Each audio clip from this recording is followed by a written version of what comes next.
Hello listeners, this is Amagate Radio Communications. Welcome to another expository insightful episode of our program series called Issues in Economic Development. I remain your host Titilola Ogunshono. Last episode, we considered one of the determinants of low level of employment in the nation, which was low level of savings and investment, and we went further to discuss the determinant of low level of savings and investment in the nation, and we mentioned that interest rates, age of the population or demographics will play a major role in determining the level of savings in the country. We mentioned cultural orientation of values. We also talked about the level of wealth of citizens would also be major determinants in the level of savings and the investment in the nation. And we also said that the level of confidence of citizens in the government policies of their country will determine if they want to save or not. And we said that savings and investments have a positive relationship such that if the level of savings is high in the nation, definitely the level of investment in such a nation will typically be high, and vice versa, which implies that when the level of savings is low, definitely the level of investment will be low, and definitely the level of unemployment rate in such a country would be high. And we definitely did not leave out a factor that is beyond our control, that could be beyond us as human beings, and that is natural factors, that some unexpected occurrences that would come up in a nation that is beyond the government, is beyond us. In the case of the pandemic that came, was it something we could control? It could even be natural disasters, like hurricane strikes. It could be drought, erosion. It could be even the volcano occurrence, okay? So these are factors that we cannot control. However, where the onus lies on the government is to encourage savings in a nation, because you can actually control other factors, like the interest rate can be controlled, cultural values orientation can be controlled, in order to boost the level of savings in a country. Okay, so today we'll be going further to take empirical evidences around the globe.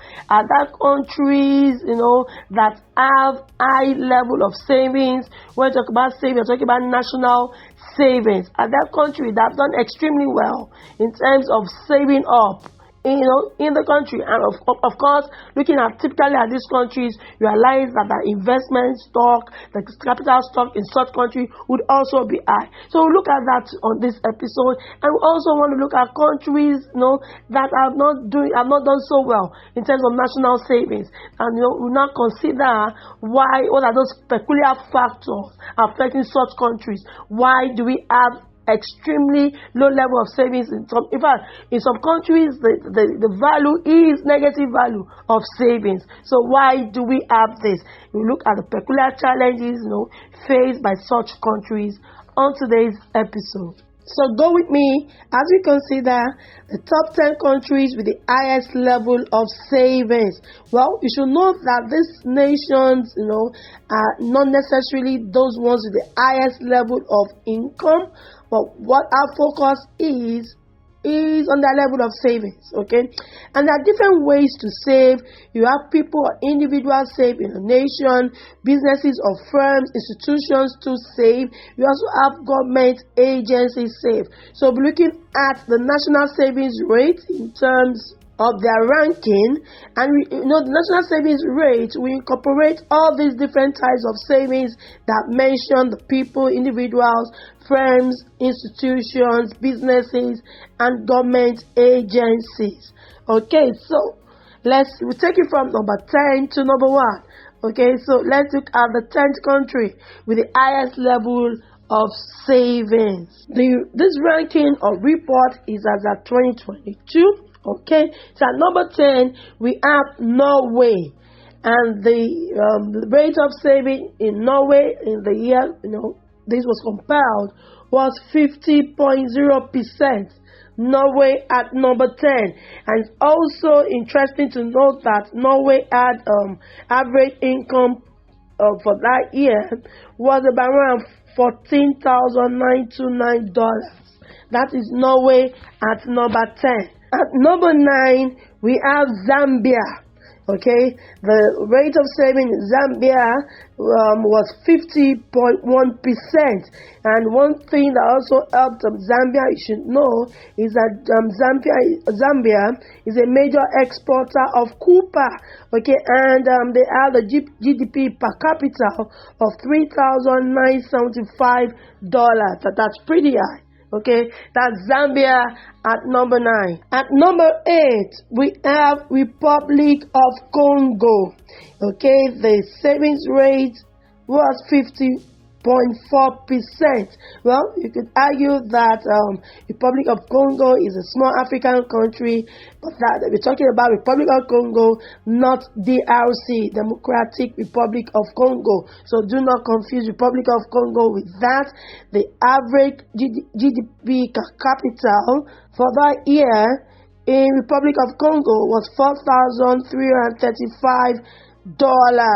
And you should also note that the Republic of Congo has high level of oil export. So you can see that at number 8. So some countries are not doing badly in terms of mobilizing savings rates, and that will be the basis of capital formation, level of investment in a nation.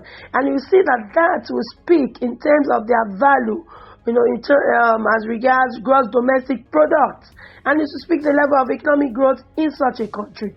And in fact, you are even talking about the real growth per capita in terms of your gross domestic product per capita. Looking at the value of goods and services in a country vis-a-vis the total number of population, inherent in that country. So, which country is at number 7 is no other than Luxembourg. Okay, the savings rate is 51.8%. And there's some very interesting features, about this country. It's known as a tax haven within the Eurozone. Okay, and also the gross domestic product per capita is high. It is as high as $140,616. That is Luxembourg at number 7. In fact, one other thing that I find interesting and really inviting about this country is that in terms of income inequality, is about the lowest around the globe. The level of income inequality is very low. So it means that an average person there earns well. But this is enviable. We need to study more the strategies that are adopted by Luxembourg, especially for African countries, so that we can also achieve very low level of inequality of income among our citizens. At number 6, we have Brunei. The level of savings here is 56.6%. Well, it's another oil-rich country, though in terms of size are quite relatively small, and you can find this country around near Indonesia and Malaysia. And the country has an average income of about $69,297 in PPP terms. We have taken the top 10th country to the 6th country. So which other countries are left? So we have the top 5. Okay, so we said the 5th, the 4th, the 3rd, 2nd, and the 4th. So which country is considered the 5th in terms of highest level of savings? We have no other than Singapore, and the level is 60.1%. That's Singapore, 60.1%. And what are those things that have helped Singapore? You realize that the rapid industrialization of the 1960s helped Singapore a lot. They witnessed an increase in the manufacturing output, and this led to an increase in growth. And of course, you cannot underplay the role of Singapore being one of the tiger economies economies with the likes of Hong Kong, South Korea, Taiwan. These have helped Singapore to achieve full employment rate, okay?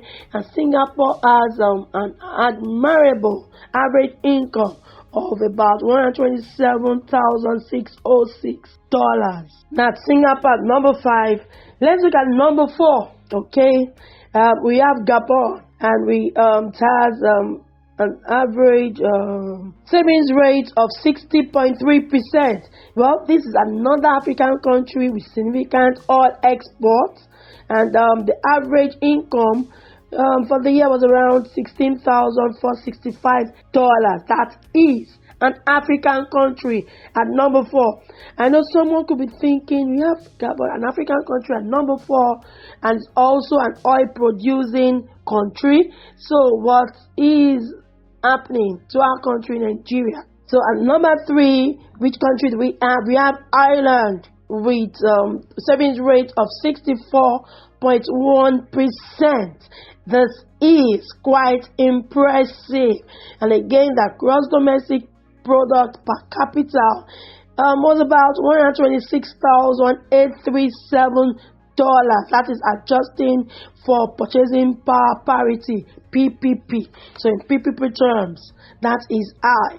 That is Ireland. And number 3, no wonder the level of savings is impressively high.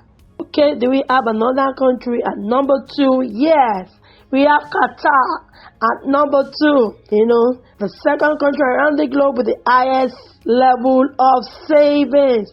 And the rate is 67.7%. This is another country known for their oil exports. So it's obvious that when a country is endowed with natural resources like oil, it's expected that the average income in such a country should be high. The level of savings should be high. That is, if you leverage on your natural resource to be a blessing and not fall into the pit,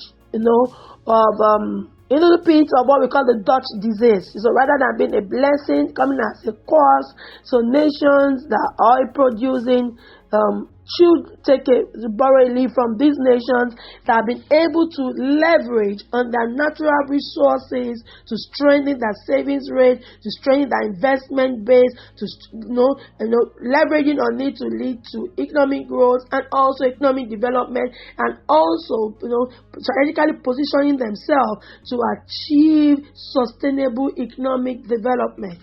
So at number 2, we have Qatar there. Okay, 67.7%. Okay, and the average income is for the year was about $114,049. Also in PPP terms, in purchasing power parity terms. That's Qatar at number 2. So are you wondering which country took the first position in terms of top national savings around the globe? Are you trying to look at the continent that country would be? Is not in Asia, no. Is not in Europe, no. Well, at number 1, we have that country on the African continent, interestingly, and that is Djibouti. Okay, it's a country in East Africa, though considered relatively small, but in terms of savings rate, the country has done a whole lot for itself. In fact, for the year under review in 2022, we had World Bank figures, okay, revealed that the gross domestic savings rate was as high as 84.9%. Way ahead of Ireland, of Gabon, of Qatar, of Singapore, or even Luxembourg, an African country, Djibouti. In fact, the GDP per capita, okay, when adjusted for purchasing power parity, was about $5,893. So you want to take your next vacation, you might want to consider Djibouti, a country in East Africa, on the African continent. So it's not all woes, all about poverty on the African continent. There are some African countries that have leveraged on the natural resources, to translate into economic growth for them. Okay, so Now we have mentioned the top 10 countries with the highest level of savings. We want to look at, in the same given year, countries around the globe with the lowest level of savings. In fact, when we say low, some countries had negative figures. So we'll start from the 10th, lowest country to the country considered as the lowest, in the year under review 2022. At number 10, we have Burundi. Is a country in East Africa, and the savings rate in the year was 2.4%. Okay. At number 9, we have Dominica. However, this is a country in the Caribbean. The savings rate in the year was 1.7%. At number 8, we have Grenada. It's a country in the Caribbean, another country in the Caribbean. The savings rate in that country, in terms of national savings, was 1.4%. Okay. At number 7, we have Libya. It's a country in North Africa that is at 1.4%. We have another country with the same savings rate of 1.4% at number 6, and that is Sierra Leone. That is a country that can be found in West Africa at 1.4%, like I stated earlier. So I've taken the 10th to the 6th lowest country around the globe in terms of national savings rate. Now, from number 5 to number 1, you should note that in terms of savings, they're not positive values; they have negative savings rate. Okay, so at number 5, we have Sao Tome and Principe. Okay, with a negative savings of 2.0% minus 2.0%. That is their savings rate, okay, for the year under review. At number 4, we have another country, but in this times from the Middle East.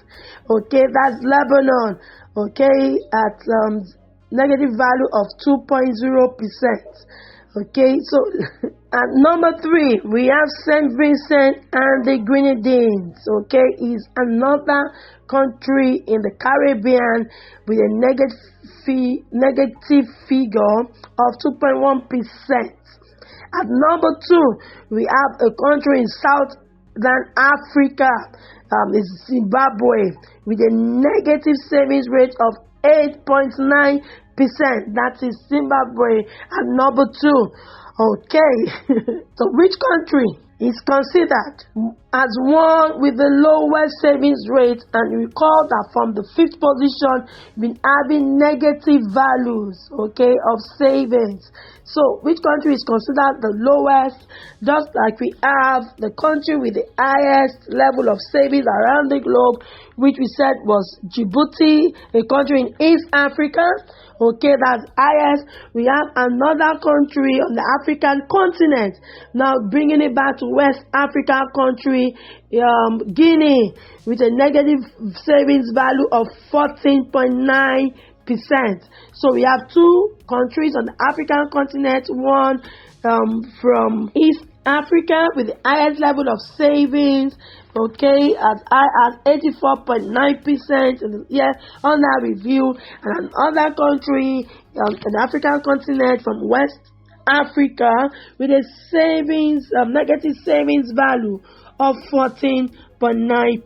So you see that is worth considering more further. What are those peculiarities, okay, those specific factors affecting low level of savings in countries on the African continent? If you're just joining us, thank you so much for joining on today's episode. What we have done is to consider empirical evidences around the globe, looking at countries, especially the top 10 countries around the globe that are considered to be top in terms of national savings. Those countries that have achieved very high levels of national savings in the year under review, which was 2022. And likewise, we have also considered countries with the lowest level of savings. And we see some countries with negative savings value. Okay, and one interesting thing that stood out was that the top country around the globe with the highest level of national savings is a country on the African continent. However, the country is located in East Africa, Djibouti, and we have the country with the lowest level of savings, negative value of 14.9%, Guinea, also on the African continent, however, in East Africa. And if you look at the countries I called, around the 10 countries with the lowest level of savings, realize that we had some countries in the Caribbean, like Dominica, like the Grenada.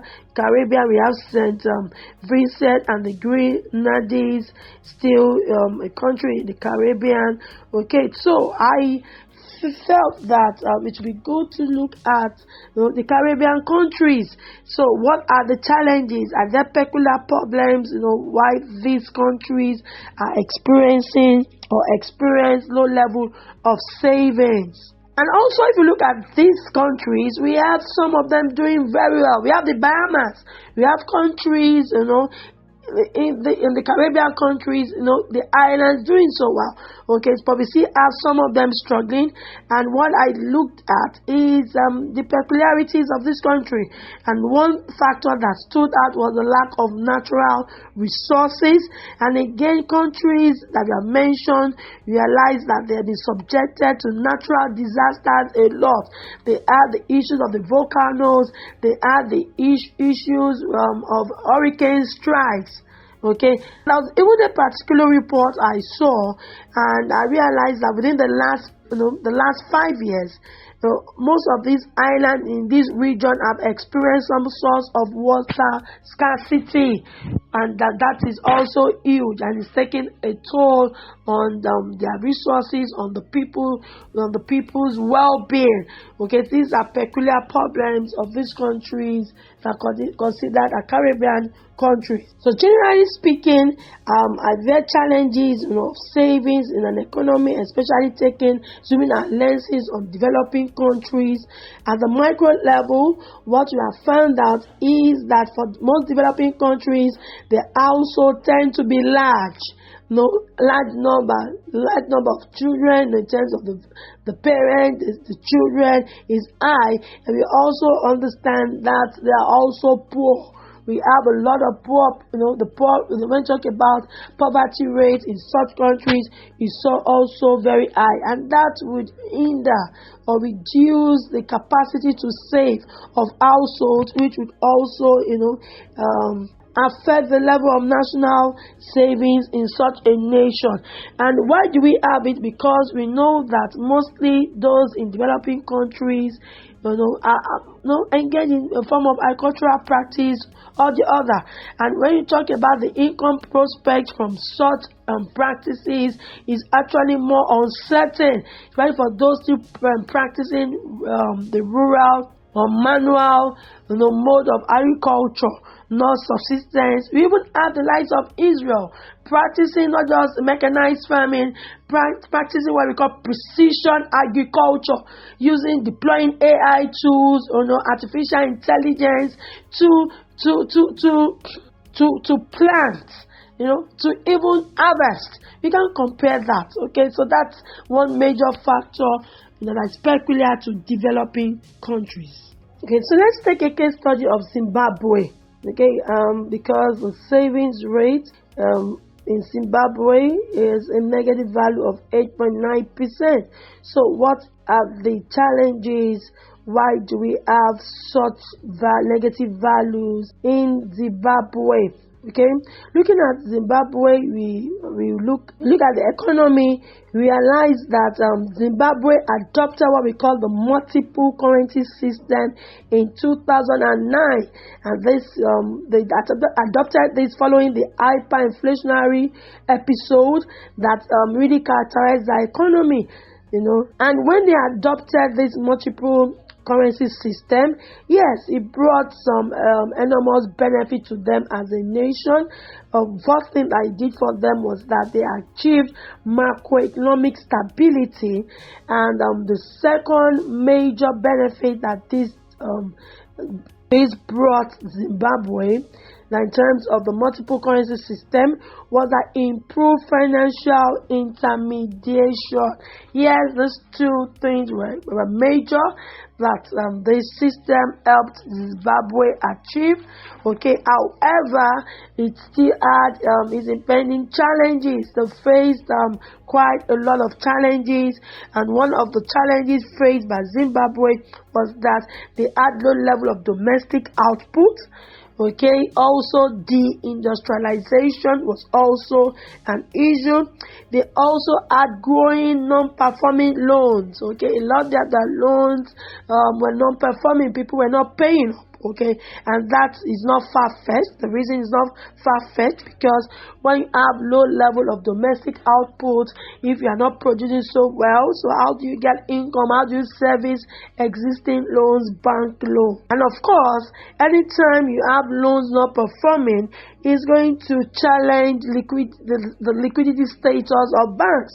So it also led to worsening of the bank liquidity challenges in Zimbabwe. Okay, and if you have all of this, definitely the last challenge they had is what it's not then far-fetched, is that they had low level of savings and definitely low level of money supply growth. So looking at the peculiar challenges, you can see why governments have to come up with policies that would help, improve level of savings, that would also help banks recover their loans. That is providing the right business environment for businesses to thrive. So you are looking at a lot of factors, your inflationary rate, your exchange rate stability, among other factors that you'll be looking at.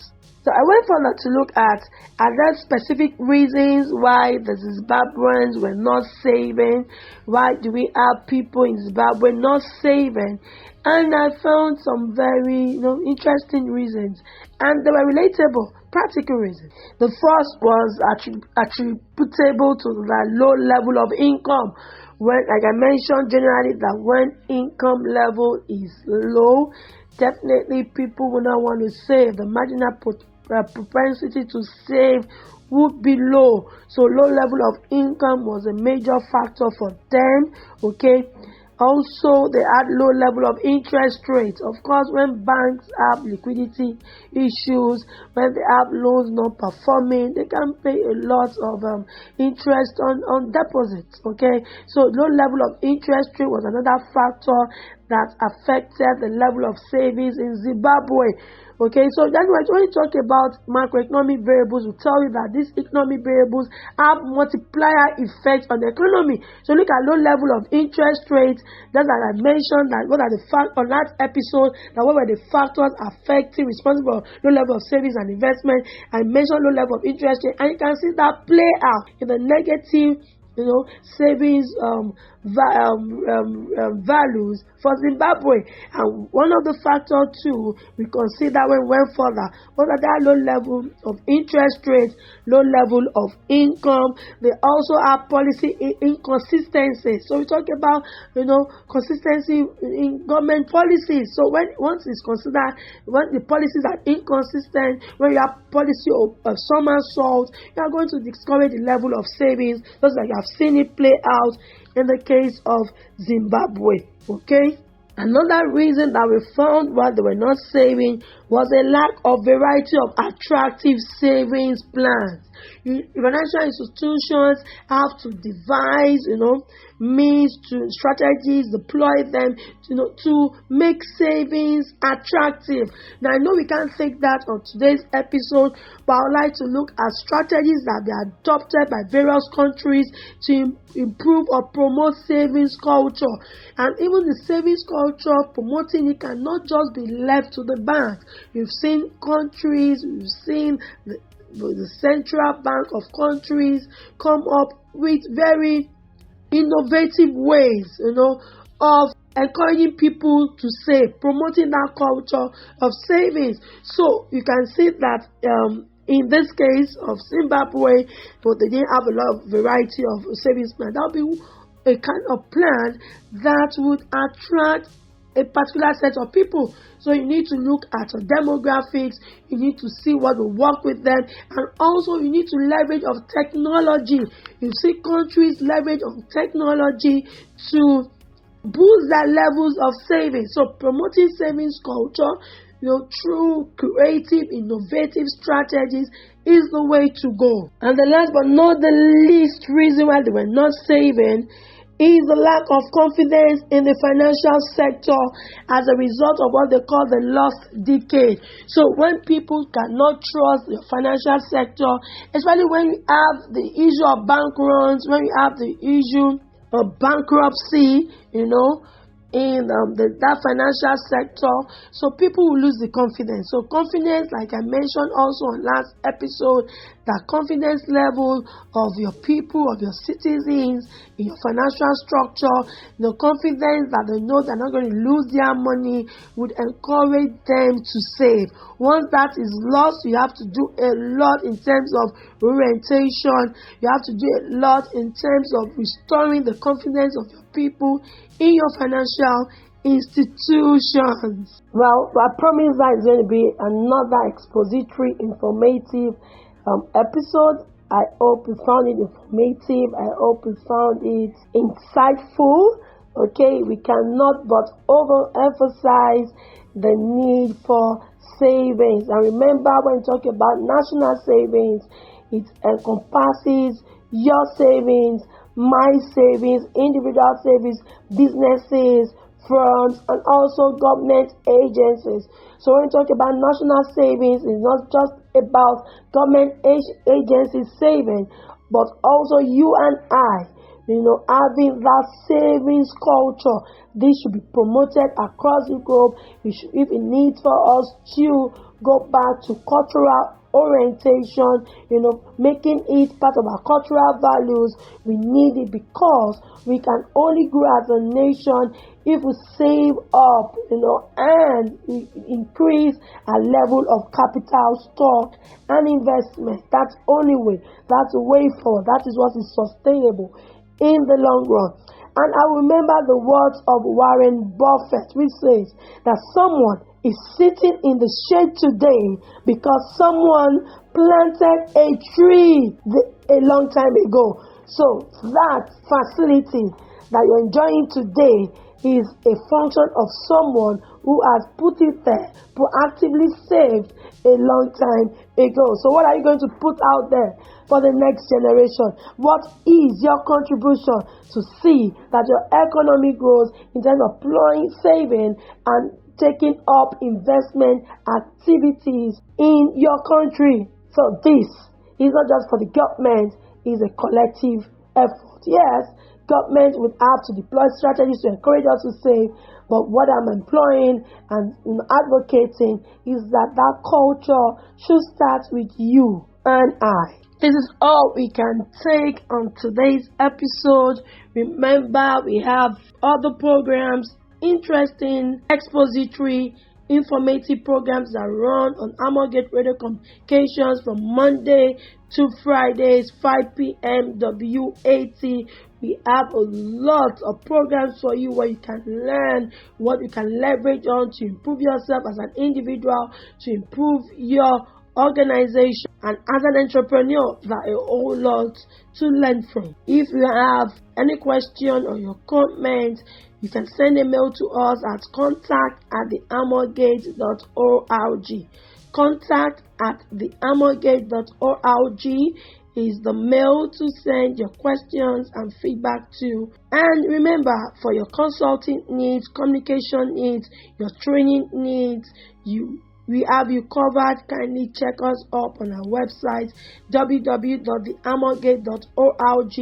And to learn more about us, what we do, you can look at our social media handles on Facebook. It's Amalgate. LinkedIn is Amalgate. Instagram is Amalgate. To join me next Friday, and yet 5 p.m. WAT. It's me saying bye from here, wishing you a great and fun-filled weekend. I remain Titilola Ogunsona. Bye.